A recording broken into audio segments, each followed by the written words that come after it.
never have blinders on. You guys are watching this. Phil, what do you think? Is this worrisome now when you see housing starts down 11% as we're heading into the spring selling season?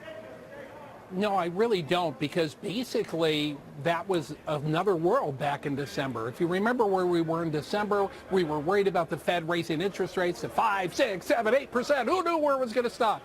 We saw that bad stock market. People were pulling back a little bit. There was a government shutdown. There was so much uncertainty. But if you look beyond December and what we're hearing from the home builders, there's actually more confidence in the home building market that we've seen in a long time. Home builders are saying, hey, we're ready to get to work.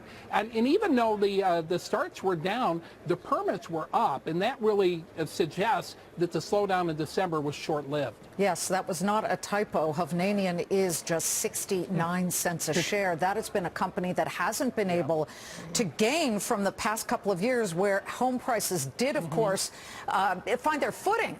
So, Timothy, looking at that, plus the fact that we actually got a really good consumer confidence number for the month of February that turned the markets around. They had been down, then this number comes out and things looked better. How do you square what's happening in the housing market?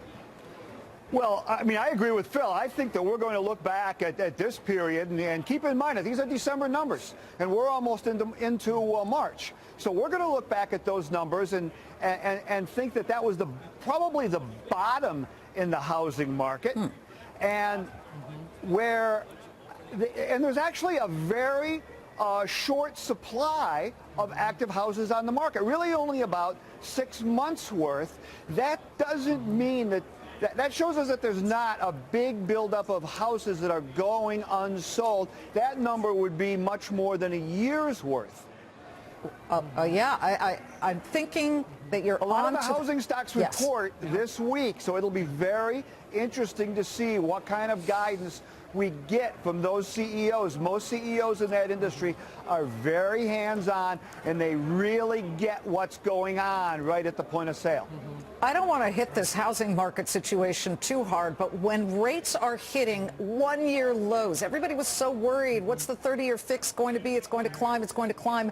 Now that the Fed has backed off for now, and by the way, yes, we're going to talk a lot about what Jay Powell said about interest rates coming up. Scott, you have to tell me, when you look at the 30-year fixed average, I think last week it was 4.35%. That is so low. Why aren't we seeing a flurry of activity there on mortgage origination? You know, I think there's still just a level of uncertainty on the macro level of what's going to happen with China, what's going to happen with oil prices, what is happening, quite frankly, coming out of Washington. But that gets offset by the fact, Liz, that we saw those enormous consumer confidence numbers today. So I do not think what we're seeing in the housing market, just like the other two fellows just said, I do not think this is leading to a recession. Because of the government shutdown, we haven't gotten these numbers for a while.